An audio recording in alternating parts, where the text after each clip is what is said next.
Hallelujah. प्रभु यीशु मसीह के नाम में आप सभी को सलाम। एक बार फिर से हम आज के वचन में आगे बढ़ेंगे, क्योंकि कल ईस्टर का दिन है, ईस्टर का त्योहार है। और कल के दिवस भोर को प्रभु यीशु मसीह जी उठे और उनकी कब्र जो है वो खाली हो गई। वहां कोई ना था और केवल वो दूत या यीशु मसीह जो पीछे खड़ा था। और ये सारी घटनाएं जो है वो कल के दिन घटने वाली हैं। लेकिन उससे पहले यीशु मसीह को, क्योंकि शनिवार को पहले शब्द का दिन मनाया जाता था, और शब्द के दिन में हम देखते हैं कि कभी भी किसी को क्रूस पे लटका हुआ छोड़ा नहीं जाता था, है ना। क्रूस पे लटका हुआ छोड़ा नहीं जाता था, परंतु उसको उतारा जाता था।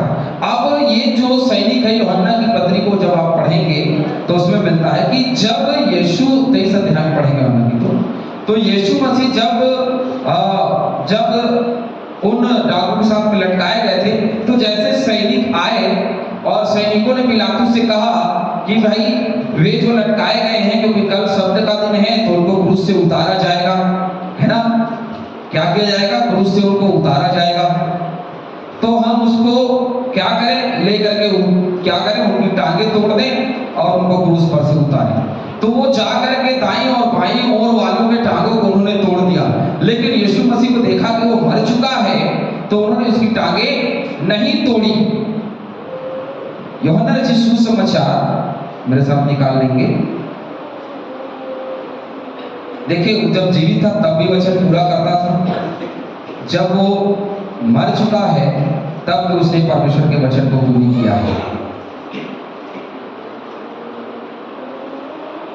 यूहन्ना की पत्री निकालेंगे मेरे सामने, और उसका 19 अध्याय, यूहन्ना 19 और 38 वचन से आगे जब पढ़ेंगे तो वहां यह वर्णन मिलता है।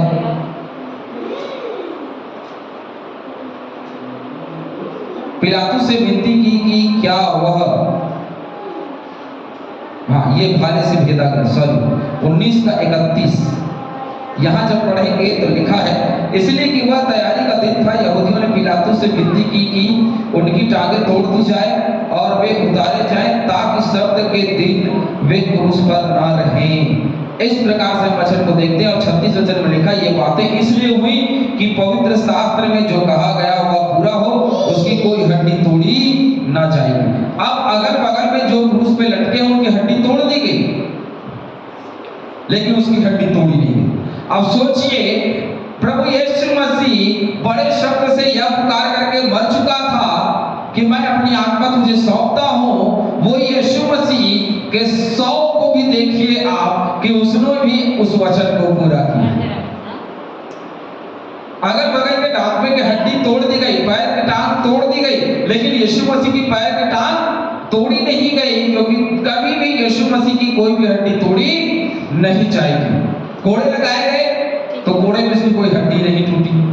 उसके पंजरों में जब खिला घोंपा गया तो उसमें भी कोई हड्डी नहीं टूटी, और जब उसको भाले से भेदा गया तब भी उसमें कोई हड्डी नहीं टूटी। तो उसके 100 ने भी परमेश्वर के वचन को क्या किया? पूरा किया। हालेलुया। ता जिंदगी वह परमेश्वर की इच्छा और व्यवस्था को पूरी करता रहा, और मरने के बाद भी व्यवस्था को पूरी करता है। हालेलुया। सोचिए, जो जीवित था, सर्व सामर्थ्य के रूप में था, जिसके वस्त्र के छूने से लोग चंगे हो जाते थे, तो सोचिए उसके मरने के बाद भी क्या इतनी सामर्थ्य है कि वो व्यवस्था को पूरी करे, वे वचन को पूरी करे, वे भविष्यवाणी की किताब को पूरी करे, भविष्यवाणी की बातों को पूरी करे। हालेलुया। उसका गाड़ा जाना भी व्यवस्था की बातों को पूरा करना है। वो गाड़ा गया तो ये व्यवस्था की बात को उसने पूरी किया, है ना। और जी उठा तो भी उसने परमेश्वर की इच्छा को, उसके व्यवस्था को, उसके भविष्यवाणी को पूरी किया। अब उसके मरने के बाद बहुत सारी घटनाएं घटी हैं, है ना। क्या घटी है?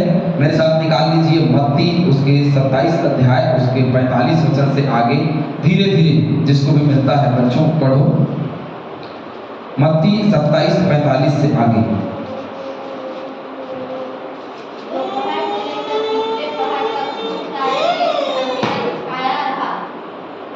पहाड़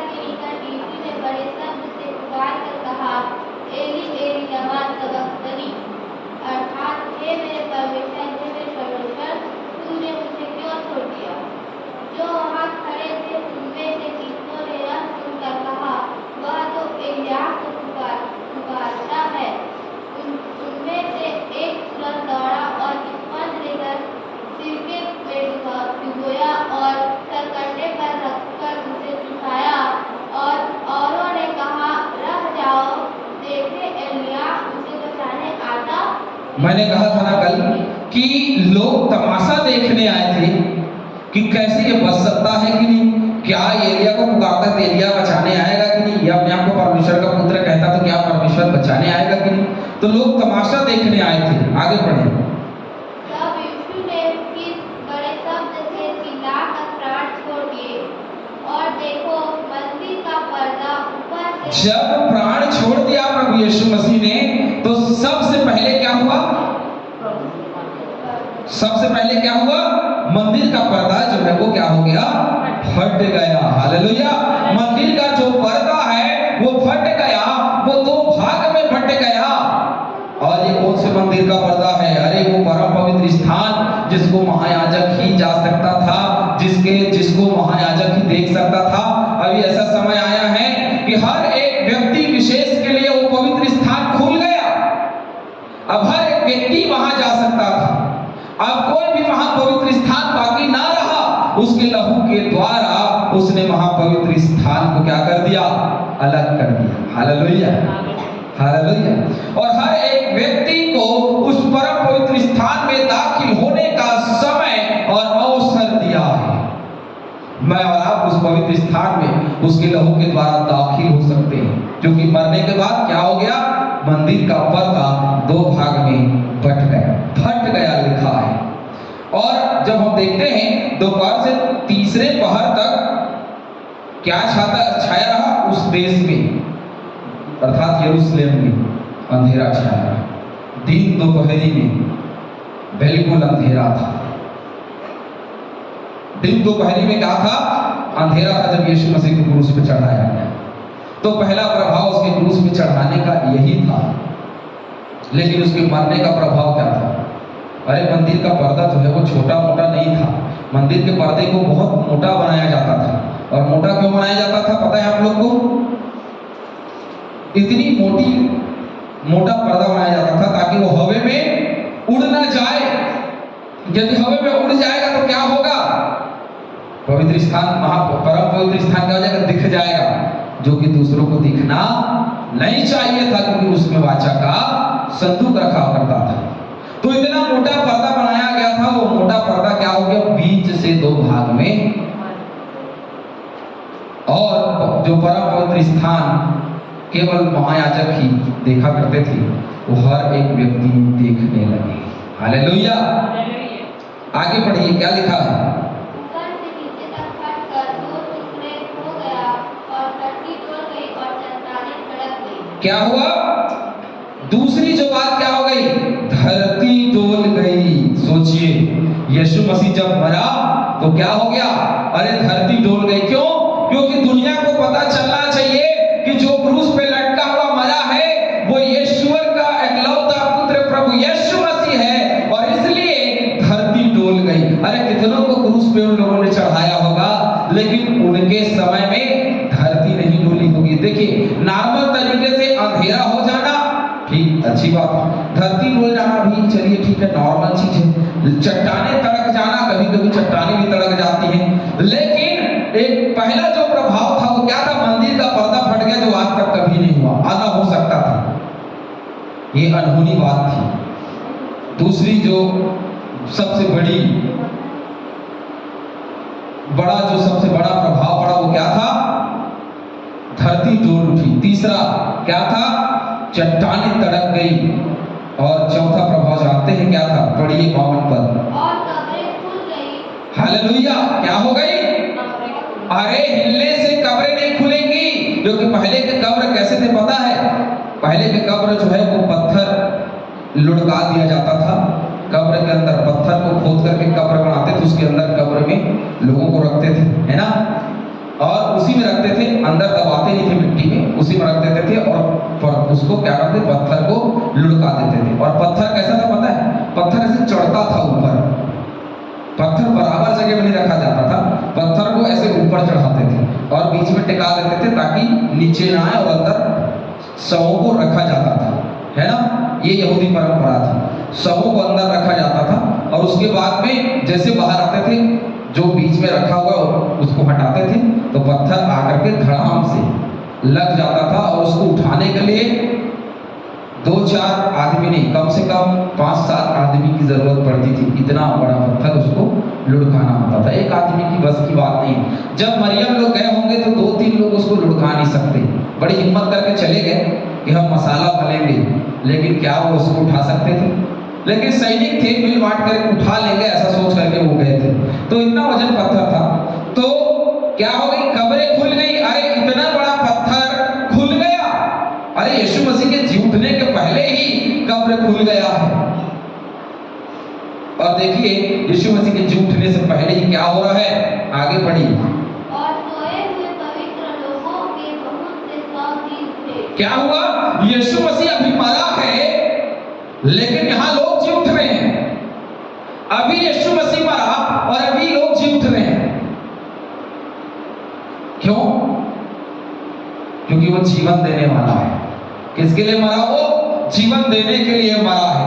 बलिदान जो हुआ है, बलिदान होते ही लोगों के जी उठने के लिए उसने बलिदान किया है, अपने लहू का मस्सा, अपने लहू का छिड़काव किया है। तो वो कब्रें खुल गई और कब्रें खुलने के बाद वो जी उठी। कितना प्रभाव हुआ धरती में।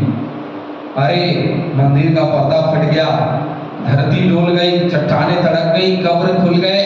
और कब्र खुले नहीं, और उसके बाद क्या हो गया, लोगों की बहुत से 100 लिखा है ना, 100 लाशें क्या हो गई, जी उठी।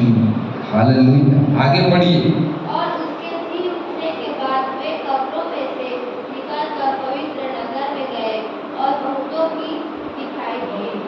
देखिए, और उसके जी उठने के बाद वे कब्रों में से निकलकर पवित्र नगर में गए और बहुतों को दिखाई दी। क्योंकि यीशु मसीह मर चुका था, तब तक जब तक वो मरा हुआ था तब तक वो केवल जी उठे थे, कब्रें खुल गई थी, लेकिन वे लाशें कब्रों, वो जीवित लोग कब्र से बाहर नहीं आए। लेकिन जब प्रभु यीशु मसीह जी उठेंगे तब वो कब्र से बाहर आएंगे और लोगों को दिखाई देंगे। केवल यीशु मसीह बस नहीं दिखाई दिया लोगों को जी उठने के बाद, जो जी उठे थे वे भी बहुत सारे लोग नगर में गए, घूमे, लोगों ने पहचाना, अरे ये तो ये व्यक्ति है जो मरा था, है ना। लोगों ने पहचाना, तभी तो लोग गवाही दे रहे हैं कि बहुत सारे लोग जी उठे थे। जो कि मैं गवाही उसी की दे सकता हूं जिसको मैं जानता हूं। अरे कोई दूसरे अलग जगह से आएगा यहाँ तो मैं उसको ये नहीं बोल सकता ना कि ये मर गया था और जी उठा। बोल सकता हूँ क्या? हाँ भाई, माइकल जैक्सन मर गया है, यदि झूठ करके मेरे पास घूमने लग गया तो मैं बोलूंगा हाँ ये, क्योंकि मैं उसको जानता हूँ, माइकल जैक्सन, मैं जानता हूँ उसको कि हाँ भाई ये माइकल जैक्सन, उसके चेहरे को मैंने देखा तो मैं पहचानूं। तो वैसे ही लोगों ने उनको पहचाना तो वो समझ गए कि ये तो मर गए थे लेकिन कैसे जी उठे, लोग अचंभित हुए। लेकिन उससे पहले जो बात है वो ये है कि उसके मृत्यु का प्रभाव बड़ा ही खतरनाक है। क्या हो रहा है, मुर्दे जी उठ रहे हैं उसके मरने से, तो उसके जी उठने से क्या होगा, उसके जीवित शरीर से क्या होगा, उसकी जीवित देह से क्या होगा, उसके उस पुनरुत्थान से क्या होगा, जिसको प्रभु यीशु मसीह ने पहले ही कहा है कि मैं मारा जाऊंगा, गाड़ा जाऊंगा, तीसरे दिन जी उठूंगा। हालेलुया। धरती हिल रही है, भूकंप आ रहा है। आज यदि धरती हिले, भूकंप आए तो लोग हिल जाएंगे। और आगे हम देखेंगे मरकुस रचित सुसमाचार में इस घटना को पढ़ेंगे हम लोग।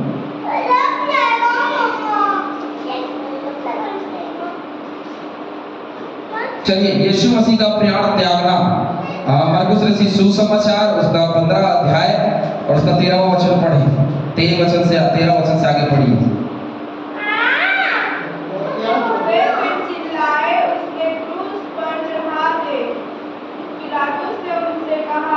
नहीं, मरकुस रचित सुसमाचार 15 का 33, सॉरी मैंने 13 कहा है, 33 सॉरी 33।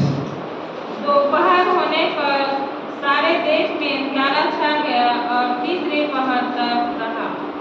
आगे तीसरे पहर यीशु ने बड़े शब्द से पुकार कर कहा, एली एली लमा सबक्तनी, जिसका अर्थ यह है, हे मेरे परमेश्वर, हे मेरे परमेश्वर। आप उसको 38 वचन से पढ़ें, क्योंकि ये मत्ती वाली घटना ही है। 38 वचन से पढ़ें। और मंदिर का पर्दा ऊपर से नीचे तक फट कर 2 टुकड़ों टुकड़ा हो गया। ये वही बात जो मत्ती ने लिखी, लेकिन इसके बाद जो लिखा है वो और मजेदार है। 39 वचन में पढ़े।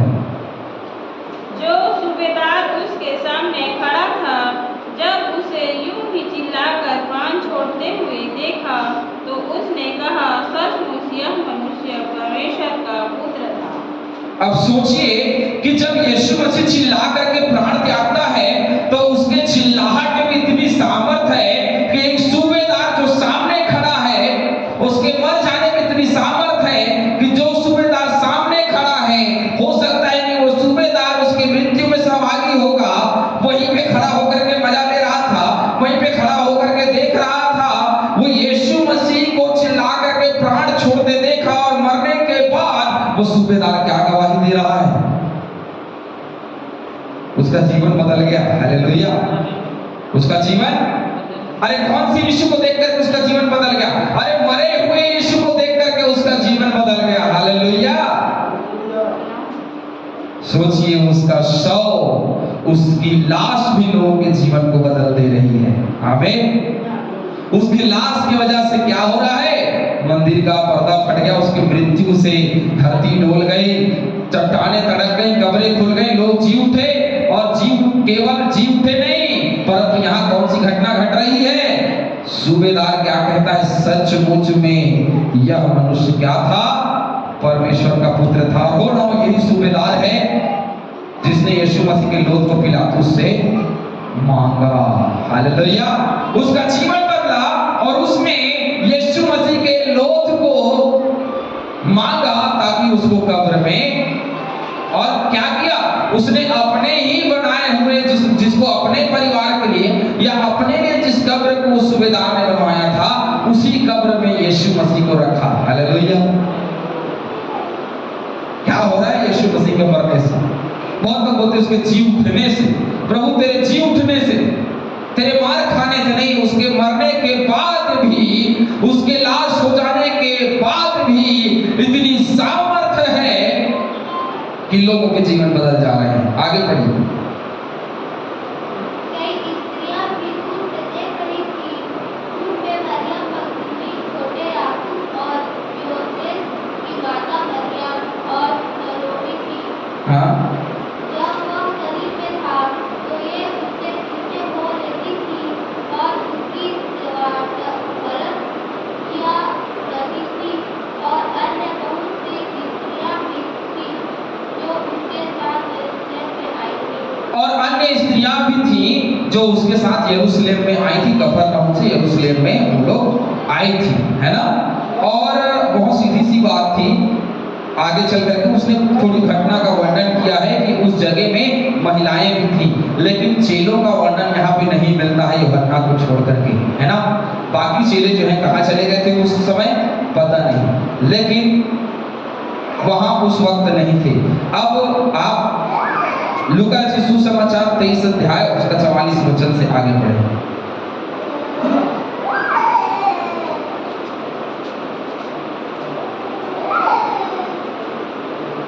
नहीं सॉरी, 47 वचन से आगे बढ़े। लूका 23 47 से आगे। सूबेदार ने जो कुछ हुआ था देखकर परमेश्वर की बड़ाई की और कहा, निश्चय यह मनुष्य धर्मी था। अब जो मरकुस ने लिखा है वो इसने भी लिखा, लेकिन आगे इसने कुछ नया घटना लिखा है। पढ़िए। और भीड़ जो यह देखने को इकट्ठी हुई थी, इस घटना को देखकर छाती पीटकर वे लौट गई। क्या करके लौट रही है? अब इस भीड़ को क्या हो रहा है? ये वही भीड़ है जिसने चिल्ला करके यीशु को क्रूस पे टांग देने की बात कही। अब यही भीड़ जीवित यीशु को क्रूस पे टांग देने की बात कर रही है, लेकिन अब यही भीड़ कैसे लौट रही है? छाती पीटते हुए लौट रहे हैं। और छाती कब पीटते हैं? जब बहुत पछतावा होता है। इसका मतलब यह है कि यीशु मसीह को क्रूस पे चढ़ा करके या उस पे सहभागी होकर के एक बड़ी भीड़ को, उस बड़ी भीड़ को यह पछतावा हो रहा है, और यीशु मसीह को लाश को देख करके क्या कर रहे हैं? पछतावा करके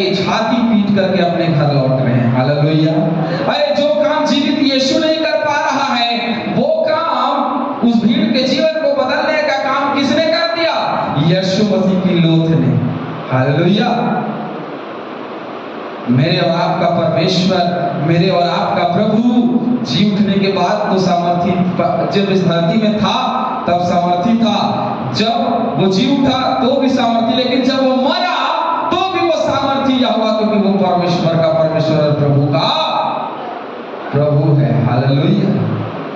ईश्वरों का ईश्वर, प्रभुओं का प्रभु, हमारा प्रभु यीशु मसीह। जिस भीड़ ने कभी उसकी निंदा की, जिस भीड़ ने कभी उसको चांटे मारे, जिस भीड़ ने कभी उसको धक्का दिया, जिस भीड़ ने कभी उसको क्रूस पर चढ़ाने की मांग की, आज वही भीड़ छाती पीट करके अपने क्या कर रही है, घर को लौट रही है। क्यों? क्योंकि उसके मृत्यु में इतना प्रभाव था। जब भूमिडोल हुआ, जब चट्टानें तड़क गई, जब मंदिर का पर्दा फट गया, जब अंधियारा छा गया, जब वह चिल्ला करके प्राण त्याग दिया, तो लोगों को पता चला कि हमने जिस व्यक्ति को क्रूस पे चढ़ाया है वो कौन है? सचमुच में परमेश्वर का पुत्र था। लिखा 49 वचन को पढ़ें।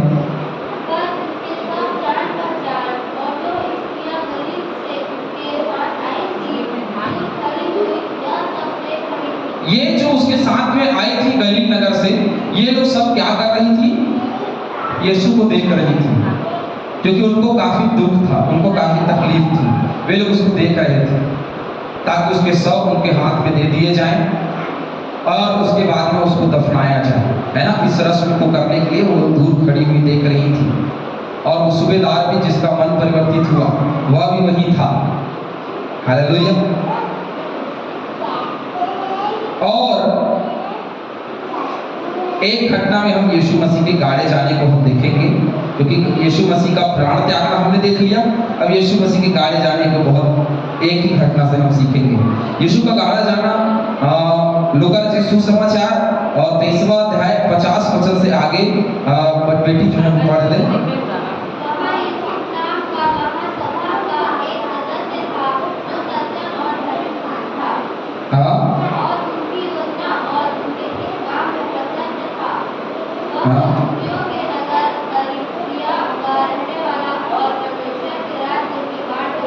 क्या करने वाला था ये व्यक्ति?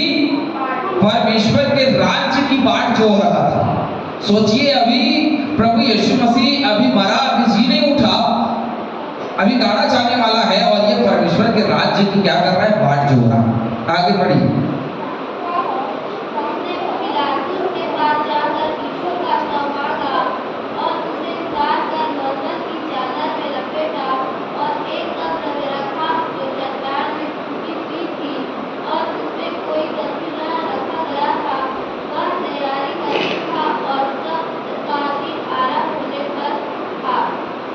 शब्द का दिन आरंभ होने पर था का मतलब समझते हैं, क्योंकि रात में 12 बज चुके थे और 12 बजे लगभग 10:30 11 बजे रहे होंगे, और उसके बाद में क्या होने वाला रहा होगा?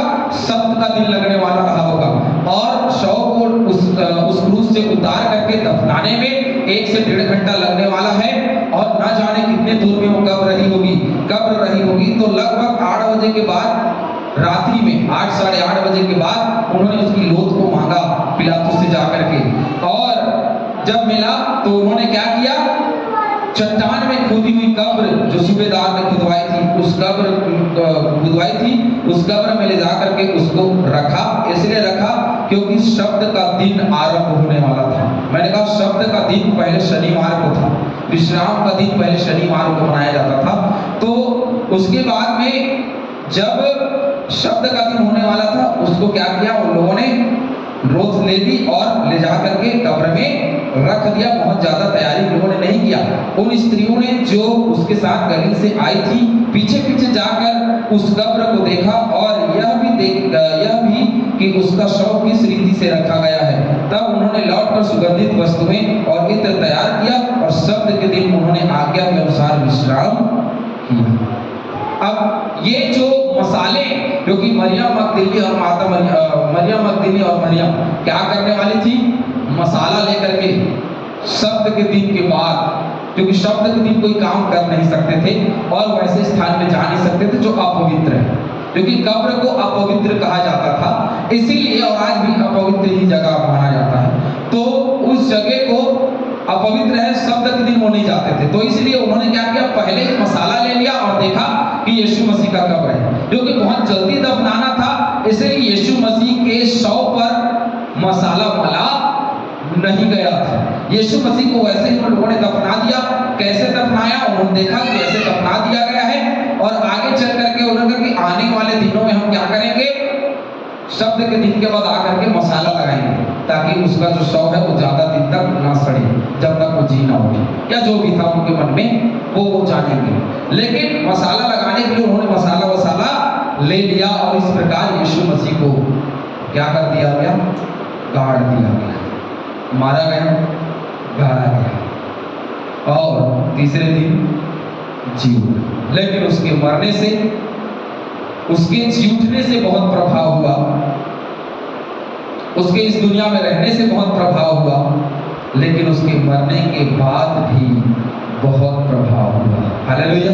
लोगों के जीवन बदल गए, मुर्दे जी उठे, चट्टानें तड़क गई, भूडोल हो गया। अरे परम पवित्र स्थान जहां कोई दाखिल हो नहीं सकता था, सबसे बड़ा काम तो यही हुआ, जहां कोई दाखिल नहीं हो सकता था, वहां हम सब के लिए, जो हम तुच्छ और निकम्मे थे, हम सब के लिए वो मंदिर का जिस दिन पर्दा फटा, हम सब के लिए परमेश्वर का स्थान खुल गया। हालेलुया। अब हम सब सीधे परमेश्वर के पास जा सकते हैं। और कैसे? उसके मर जाने से वो परम पवित्र स्थान का पर्दा फट गया, तो उसके मरने से भी क्या हुआ, प्रभाव हुआ। हालेलुया। जीवित यीशु का प्रभाव, जी उठने के बाद का प्रभाव, लेकिन आज हमने क्या देखा, उसकी मृत्यु का प्रभाव। हालेलुया। उसके लाश से जीवन बदल जा रहा है। उसके लाश से वो भीड़ जो यीशु मसीह को टांग देने की बात कर रही है, वो भीड़ छाती पीटते हुए लौट गई कि हमने परमेश्वर के पुत्र को क्या किया, क्रूस पे चढ़ा करके मार डाला। अब प्रायश्चित कर रही है, क्योंकि उसका शव उनके सामने है। हालेलुया। उसका मारा जाना और उसका गाड़ा जाना, उसमें भी प्रभाव था। लेकिन जब जी उठेगा तो एक धमाकेदार, है ना, जब जी उठेगा तो क्या होगा, धमाकेदार एंट्री करेगा। और जब जी उठा तो हम देखते हैं उसका बड़ा प्रभाव था। हालेलुया। अब जी उठने के प्रभाव को हम कल देखेंगे, लेकिन हमने उसके मर जाने के बाद के प्रभाव को आज सीखा। प्रभु जब मरा तो भी, उसके मरने के बाद भी उसके शव से क्या झलकती थी, परमेश्वर की सामर्थ झलकती थी। हालेलुया। हालेलुया। जिसके शव से परमेश्वर की सामर्थ चमके, झलके, दिखाई दे, वही क्या है, परमेश्वर का पुत्र। आमीन। हालेलुया। प्रभु इस वचन के द्वारा हम सभी को बहुतायत से आशीष दे। आमीन।